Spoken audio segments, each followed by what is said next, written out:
আবাস যোজনায় দুর্নীতির অভিযোগ বঙ্গে নতুন কিছু নয়, তা সে প্রধানমন্ত্রী আবাস যোজনাই হোক বা রাজ্যের বাংলার বাড়ি প্রকল্প। কাটমানির বিনিময়ে আবাস যোজনার টাকা মেলার অভিযোগ উঠে এসেছে বারবার। এবার রাজ্য সরকারি প্রকল্পেও দুর্নীতির অভিযোগে বিদ্ধ তৃণমূল। নদিয়ার শান্তিপুরের 23 নম্বর ওয়ার্ডে প্রতিবন্ধী হয়েও মিলছে না মানবিক ভাতা। আমার স্বামী নেই, আমার মেয়ে হ্যান্ডিক্যাপ মেয়ে নেই, কোনো খাই। যারা বেদেবার ভাতার পায় তারাও পায়, পায়, আর আমার তো মেয়ে তো পাই না।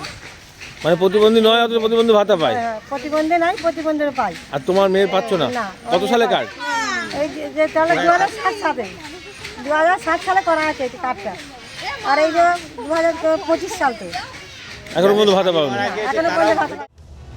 আবার কোথাও ছেলে সরকারি চাকরি করা সত্ত্বেও মিলছে সরকারি ভাতা। জানা যায় নজিমউদ্দিন গায়েন নামে এক ব্যক্তি প্রতিবন্ধী না হওয়া সত্ত্বেও পাচ্ছেন মানবিক ভাতা, আবার তার স্ত্রী পাচ্ছেন বিধবা ভাতা। এখন প্রশ্ন হলো, স্বামী জীবিত থাকা সত্ত্বেও কিভাবে মিলছে বিধবা ভাতা? ব্যাংক অ্যাকাউন্ট স্টেটমেন্ট হাতে আসতেই চাঞ্চল্যের সৃষ্টি হয়। আমার একটা চলে, আপনার হচ্ছে বৃদ্ধ ভাতা, হ্যাঁ, বয়স্ক ভাতা। বয়স্ক ভাতা। আর আপনার স্ত্রীর? আমার স্ত্রীর ওই ওই ওই ইয়ে চলে, লক্ষ্মীর ভাণ্ডার চলে। তা বিধবা ভাতা ওটা হয়েছে যে কোনো কারণে, হয়তো হতে পারে, হয়তো ভুল বশত হোক, যাই হোক, আমি তো জানি না এসব নিয়ে। এ বিষয়ে 23 নম্বর ওয়ার্ডের প্রাক্তন কাউন্সিলর তথা তৃণমূল নেতা শাহজাহান শেখকে প্রশ্ন করা হলে তিনি প্রথমে জানান বিষয়টি সম্পর্কে তিনি অবগত নন। পরবর্তীতে সরকারি প্রকল্পে দুর্নীতির বিষয়টি স্বীকার করে নেন তিনি। এটা যদি পেয়ে থাকে এটা একদম অনৈতিক। আর কার্ড দ্বারা হয়েছে, কীভাবে করেছে সেটা আমার সম্পূর্ণ অজানা। আমার ওয়ার্ডের যে লিস্ট আছে তাতে ওদের নাম নেই।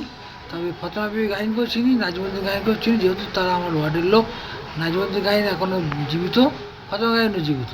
সেক্ষেত্রে আর নাজমুদ্দিন মানবিক ভাতা পাবে, এটা আমার তো কোনো শারীরিক সুস্থ মানুষ কী করে হয়েছে সেটাও আমি অজানা। তবে এই ধরনের যারা ভুয়ো করেছে, এগুলো বাতিল হলে আমার ওয়ার্ডে প্রায় 300 লোকের ভাতা অ্যাপ্রুভ হয়ে আছে, তারা পাচ্ছে না এই ভুয়ো লোকের জন্য। এই ভুয়ো লোকগুলো যে বাতিল হয়, এটা খুব ভালো হয়। এই ইস্যুতে তৃণমূলকে কার্যত একহাত নেন স্থানীয় পঞ্চায়েত সমিতির সহকারী সভাপতি তথা বিজেপি নেতা চঞ্চল চক্রবর্তী।